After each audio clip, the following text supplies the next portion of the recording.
This is incredible. I'm getting it. You're getting what? A stock. I've been there. Bro, you gotta invest in Scoopcoin today. It's going to the moon. It's gonna be up by like 300% by tomorrow. We're gonna make so much money. You can have it all. Travel the world. Pay off your debt. Help out your friends and your family. Learn anything you want. Own anything you want. It's not even gambling. It's informed decision making. Yeah, right. I didn't know a thing about my drug of choice, my stock of choice. Interactive whiteboard displays. This thing is really a penny stock, like not much better than a scam. But at the time, I was unlucky enough to have a little bit more money than I needed. So I got in. And the stock price went up. And I wish that at that moment, I'd remembered Law 47 of the 48 Laws of Power. In victory, learn when to stop. But I didn't. And just as quickly as it rose, it went down. In the space of an hour, I'd gone from nothing to everything to less than nothing. In stocks, this is what you call a bubble. And it just burst. That's 4.5 points in 3 days. That's almost half my money. Hey, I told you. The first thing you learn when you want to become a hypnotist, and something scientists have recently discovered, is that humans are very irrational creatures. Partly because of this little, big thing called confirmation bias. I'll let my friend Scott Adams explain. The grand illusion of life is that our minds have the capacity to understand reality. But human minds didn't evolve to understand reality. Evolution cares only that you survive long enough to procreate. And that's a low bar. Scott is basically saying that we interpret any new information as being supportive of the views that we already have, or the movie we already live in. And the movie that I'd been living in for over a year was, this stock is great. This stock will make me rich. I was absurdly confident in this stock.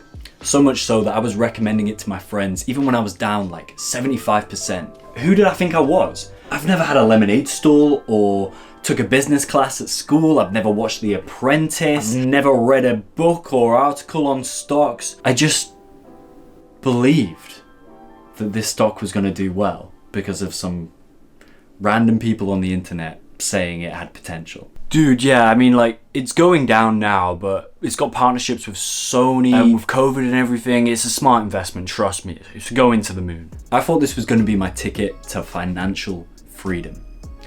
When at best I could have made like a bit of pocket money.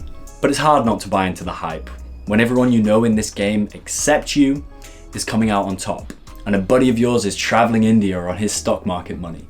Plus, you only lose if you sell, right? Right. But you only win if you get out.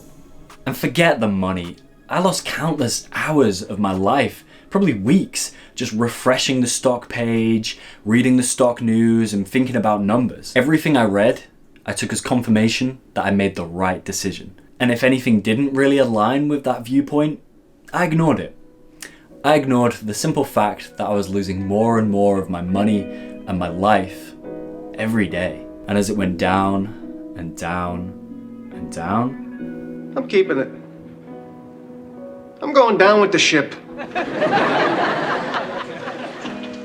Then one day, I sat down to watch this episode of Seinfeld. Season 1, episode 5, The Stock Tip. Jerry invests in a stock, he gets obsessed and anxious about it, and then he gets out before he, loses everything. Seinfeld managed to condense an experience that I'd been having for over a year into a 20-minute episode. My confirmation bias shattered, and I saw things clearly for the first time. Time to get out. Time to stop lying to myself. I'm not an investor. People always tell me, you should have your money working for you. I decided, I'll do the work. I'm gonna let the money relax. You know what I mean? Because you send your money out there working for you, a lot of times it gets fired. You go back there, what happened? I had my money, it was here, it was working for me. Yeah, I remember your money. Showing up late, taking time off. We had to let him go. I think it's beautiful how stories can help you see things from a different point of view. Sometimes it just takes a laugh. That's all I needed to break out of my confirmation bias. All I needed to be able to look at myself and say, what the hell am I doing? So I sold all of my shares and I stopped thinking about numbers. That's how Seinfeld stopped me from losing money on the stock market. I should probably say more money. Hey G, there's this stock you should take a look at. It could blow up by next week. Oh really? I'm interested.